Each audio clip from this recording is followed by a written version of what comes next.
ವಿರಾಜಪೇಟೆ ಪುರಸಭೆ ವ್ಯಾಪ್ತಿಯ ಸುಭಾಷ್ ನಗರ ಮತ್ತು ಸೆಲ್ವ ನಗರದಲ್ಲಿ ನೂತನ 9 ಕಾಂಕ್ರೀಟ್ ರಸ್ತೆಗಳ ಉದ್ಘಾಟನೆ.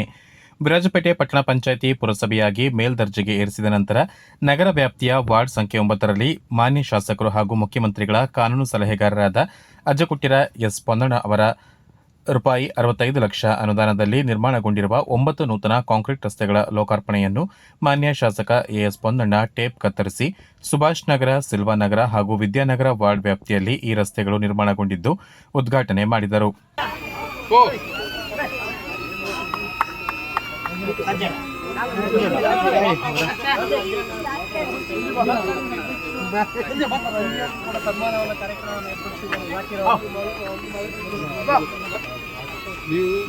ಆ ಕಡೆಯಿಂದ ಹಾಕಿ, ಈ ಕಡೆ ಮುಖ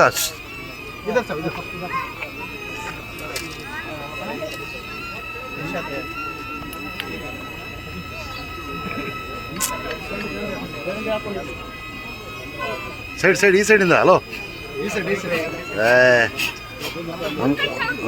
ಓಕೆ. ಕೊಡಗಿನ ಇತಿಹಾಸದಲ್ಲೇ ಪ್ರಥಮ ಬಾರಿಗೆ ನಮ್ಮ ಶಾಸಕರು ತಂದಂಥ ಅನುದಾನ, ಮಾನ್ಯ ಮುಖ್ಯಮಂತ್ರಿಗಳ ವಿಶೇಷ ಅನುದಾನ 20 ಕೋಟಿಯಲ್ಲಿ ಬಿಡುಗಡೆಯಾದಂಥ ರಸ್ತೆ. ಕೊಡಗು ಜಿಲ್ಲೆಯಲ್ಲೇ ಒಂದು ವಾರ್ಡ್ನಲ್ಲಿ 9 ರಸ್ತೆ ಉದ್ಘಾಟನೆ ಆದಂಥ ಚರಿತ್ರೆ ಎಲ್ಲೂ ಇಲ್ಲ. ಆ ಚರಿತ್ರೆಯನ್ನು ನಮ್ಮ ಶಾಸಕರು ಸೃಷ್ಟಿಸಿದ್ದಾರೆ.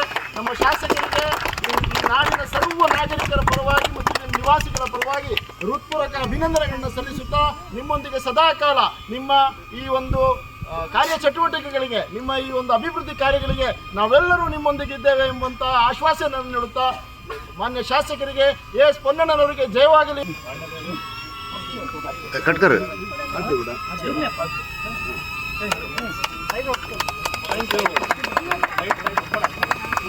ಈ ಸಂದರ್ಭ ಸಾರ್ವಜನಿಕರು ಹಾಗೂ ಪ್ರಮುಖರು ಉಪಸ್ಥಿತರಿದ್ದು ಮಾನ್ಯ ಶಾಸಕರಿಗೆ ಮನಪೂರ್ವಕ ಧನ್ಯವಾದಗಳನ್ನು ಅರ್ಪಿಸಿದರು.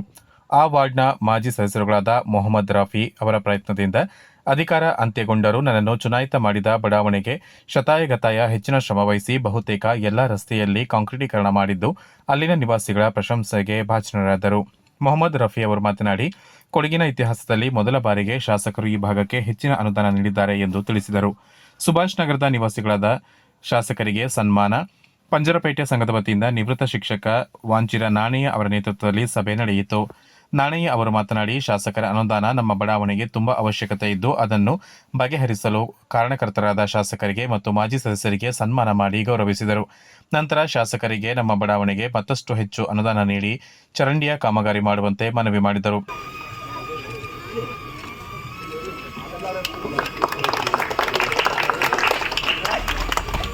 ನಾಲ್ಕರಿಂದ 5 ಬಾರಿ ನೀರು ಒಂಚೂರು ಸಹ ತಪ್ಪದೆ ಅವರವರ ಬಾವಿಯಿಂದ ಮೋಟರ್ ಹಾಕ್ಕೊಂಡು, ಮುನ್ಸಿಪಾಲಿಟಿ ನೀರನ್ನು ಯೂಸ್ ಮಾಡಲಿಲ್ಲ, ಅವರವರ ಬಾವಿಯಿಂದ ನೀರು ತೆಗೆದುಕೊಂಡು ಪ್ರತಿಯೊಬ್ಬರು ಶ್ರಮ ವಹಿಸಿ ಹಗಲು ರಾತ್ರಿ ನೀರು ಹಾಕಿದ್ದಾರೆ. ಅಷ್ಟು ಚೆನ್ನಾಗಿ ಕ್ಯೂರಿಂಗ್ ಆಗಿದೆ. ನಾವು ಬೇರೆ ವೆಹಿಕಲ್ಗಳನ್ನ ಬಿಡಲಿಲ್ಲ, ಜನ ಬೈತಾ ಇದ್ದಾರೆ.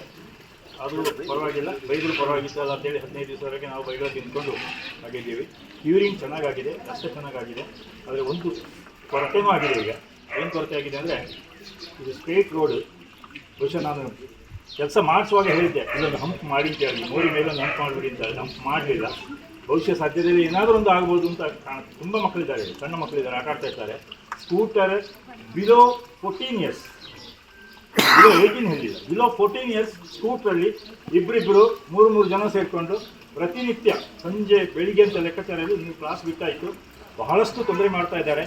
ನಾನು ಇದನ್ನು ಮನವರಿಕೆ ಮಾಡ್ತಾ ಇದ್ದೀನಿ ಅಷ್ಟೇ. ಈ ಥರ ಒಂದು ಅಪಾಯಗಳು ಸಹ ಆಗುವ ಸಾಧ್ಯತೆ ಇದೆ. ದಯವಿಟ್ಟು ಪೇರೆಂಟ್ಸಲ್ಲಿ ರಿಕ್ವೆಸ್ಟ್ ಮಾಡ್ತಾ ಇರೋದು, ಎಲ್ಲ ಸ್ಥಳೀಯರೇ ಇರೋದು, ನಿಮ್ಮ ಜವಾಬ್ದಾರಿ, ಶಾಸಕರ ಜವಾಬ್ದಾರಿ, ಕೌನ್ಸಿಲರ ಜವಾಬ್ದಾರಿ ಅಲ್ಲ. ನಿಮ್ಮ ಮಕ್ಕಳಿಗೆ ವೆಹಿಕಲ್ ಕೊಡುವಾಗ ದಯವಿಟ್ಟು ಯೋಚನೆ ಮಾಡಿ, ಆಮೇಲೆ ನೀವು ತಿಳಿಸಿ, ಅವರಿಗೆ ತಿಳಿ ಹೇಳಿ. ಇಲ್ಲಿ ಕೊಡ್ತಾ ಇದ್ದೀರಾ, ಸ್ಥಳೀಯರೇ ಕೊಡ್ತಾ ಇರೋದು. 2 ಅಥವಾ 3 ಜನಕ್ಕಿಂತ ಕಡಿಮೆ ಯಾರೂ ಬರ್ತಾ ಇಲ್ಲ. ಸೊ ನಾವು ಹೊಡೆದು ಆಗಿದೆ, ಬೈದು ಆಗಿದೆ. ಆದರೆ ಮತ್ತೆ ಪುನಃ ಆಗ್ಬಹುದು ಅಂತ ಹೇಳೋದನ್ನು ನಾನು ಮುನ್ನೆಚ್ಚರಿಕೆಯಾಗಿ ಹೇಳ್ತಾ ಇದ್ದೇನೆ. ಪೇರೆಂಟ್ಸ್ ದಯವಿಟ್ಟು ಕ್ಷಮಿಸಿ, ನಿಮ್ಮ ಏರಿಯಾದಲ್ಲಿ ಓಡಿಸ್ಕೊಳ್ಳಿ. ಯಾವ ಬೇರೆ ಏರಿಯಾದಲ್ಲಿ ಬಂದಿದ್ದೀರಾ ಆ ಏರಿಯಾದಲ್ಲಿ ಓಡಲಿ. ನಮ್ಮ ಈ ಏರಿಯಾದಲ್ಲಿ ಈ 200 ಮೀಟರ್ಸನ್ನು ಆ ರೀತಿಯಲ್ಲಿ ಕ್ರಮಿಸಿದರೆ ಅಪಾಯ ಆಗುತ್ತೆ ನಿಮ್ಮ ಮಕ್ಕಳಿಗೆ. ಅದು ಆಗೋದು ಬೇಡ ಅಂತ ಹೇಳ್ಕೊಂಡು ಒಂದು ಎಚ್ಚರಿಕೆ ಮಾತನ್ನು ಹೇಳ್ತೇನೆ. ಸನ್ಮಾನ ಸ್ವೀಕರಿಸಿ ಮಾತನಾಡಿದ ಶಾಸಕ ಪೊನ್ನಣ್ಣ ಅವರು, ನಾನು ಅಭಿವೃದ್ಧಿ ಮಾಡುವ ಉದ್ದೇಶದಿಂದ ನನಗೆ ಮತ ಹಾಕಿ ಜಯ ತಂದು ಕೊಟ್ಟಿದ್ದೀರಾ. ಅಭಿವೃದ್ಧಿ ಮಾಡುವುದು ನೀವು ನನಗೆ ಕೊಟ್ಟ ಜವಾಬ್ದಾರಿ. ಅದನ್ನು ಉತ್ತಮ ರೀತಿಯಲ್ಲಿ ಮಾಡುತ್ತಿದ್ದೇನೆ.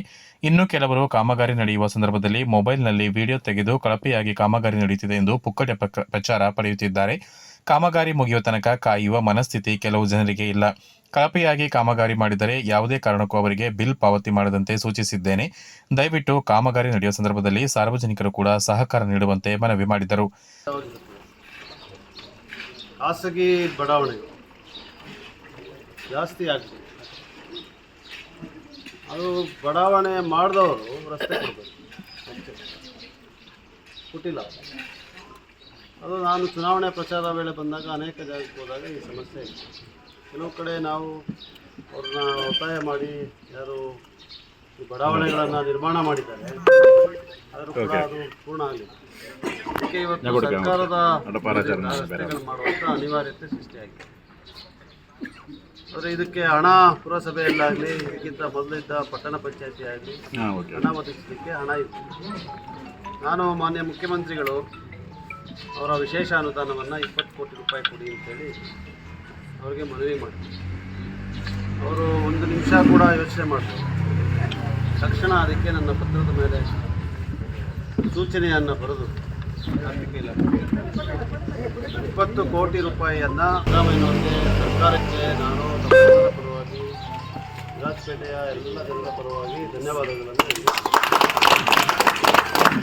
ಅಷ್ಟು ಸುಲಭ ಅಲ್ಲ, ಸುಲಭದ ಕೆಲಸ. ಹಣ ಬಂದ ಮೇಲೆ ಎಲ್ಲ ಇಲ್ಲಿ ಆಯ್ಕೆ ಆಗಿರುವಂಥವರು, ಪರಾಜಿತಗೊಂಡಿರುವಂಥ ಪುರಸಭೆಯ ಸದಸ್ಯರನ್ನು ಒಳಗೊಂಡಂತೆ ನಾವು ಅನೇಕ ಸಭೆಗಳನ್ನು ಮಾಡಿ ಅವರ ಸೂಚನೆ ಸಲಹೆಗಳ ಮೇಲೆ ಕ್ರಿಯಾ ಯೋಜನೆಯನ್ನು ತಯಾರು ಮಾಡಿ ಈ ರಸ್ತೆಗಳನ್ನು ನಿರ್ಮಾಣ ಮಾಡಲಿಕ್ಕೆ ಹಣ ಬಿಡುಗಡೆ ಮಾಡಿ 13 ಕೋಟಿ ರಸ್ತೆಗಳ 13 ಕೋಟಿ ರೂಪಾಯಿ 20 ಕೋಟಿಯಲ್ಲಿ ಬರೀ ರಸ್ತೆಗಳಿಗೆ, ಎಲ್ಲ ವಾರ್ಡಿನ ರಸ್ತೆಗಳಿಗೆ ಮಾಡಿ. ಅನೇಕ ವಾರ್ಡ್ಗಳಲ್ಲಿ ರಸ್ತೆ ಕಾಮಗಾರಿ ಪೂರ್ಣಗೊಂಡು ಇವತ್ತು ಉದ್ಘಾಟನೆಯನ್ನು ಮಾಡ್ತಾಯಿದ್ದೀವಿ. ಅನೇಕ ವಾರ್ಡ್ಗಳಲ್ಲಿ ಪೂರ್ಣಗೊಂಡಿದೆ, ಉದ್ಘಾಟನೆ ಇನ್ನೂ ಮಾಡಿಲ್ಲ. ಅನೇಕ ವಾರ್ಡ್ಗಳಲ್ಲಿ ಇನ್ನೂ ಪೂರ್ಣ ಆಗಿಲ್ಲ. ಏನು ರಾಜಪುರ ಇದೆಯಾ ಪೂರ್ಣ ಆಗದಿರೋದು? ನಡೀತಾ ಇದೆ, ಕಾಮಗಾರಿ ನಡೀತಾ ಇದೆ.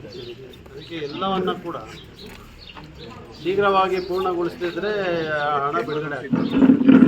ಈ ಸಂದರ್ಭದಲ್ಲಿ ಬ್ಲಾಕ್ ಅಧ್ಯಕ್ಷರಾದ ರಂಜಿ ಪುಣಚ, ಮಹಿಳಾ ಅಧ್ಯಕ್ಷೆ ನಯನ, ಪುರಸಭೆ ಮಾಜಿ ಸದಸ್ಯರಾದ ರಾಫಿ, ರಾಜೇಶ್, ಬೆನ್ನಿ ಆಗಸ್ಟಿನ್, ರಜನಿಕಾಂತ್, ಆತಿಫ್ ಮೊನ್ನಾ, ಜಿಲ್ಲಾ ಅಲ್ಪಸಂಖ್ಯಾತರ ಘಟಕದ ಅಧ್ಯಕ್ಷ ರುಹನೀಫ್, ತಾಲೂಕು ಅಧ್ಯಕ್ಷ ರಫೀಕ್, ಸ್ಥಾಯಿ ಸಮಿತಿ ಅಧ್ಯಕ್ಷ ಜಲೀಲ್, ಅಕ್ರಮ ಸಕ್ರಮ ತಾಲೂಕು ಅಧ್ಯಕ್ಷರಾದ ಆರ್.ಕೆ. ಸಲಾಂ, ಸೂರಜ್ ಹೊಸೂರು, ಜೋಕಿಂ ಮಂಜುನಾಥ್, ಕುಂಡಚ್ಚಿರ ಮಂಜು ದೇವಯ್ಯ, ಅನಿಲ್ ಚೆಕ್ಕು, ಸಂತೋಷ್ ಹಾಗೂ ಪಕ್ಷದ ಪ್ರಮುಖರು ಮತ್ತಿತರರು ಉಪಸ್ಥಿತರಿದ್ದರು.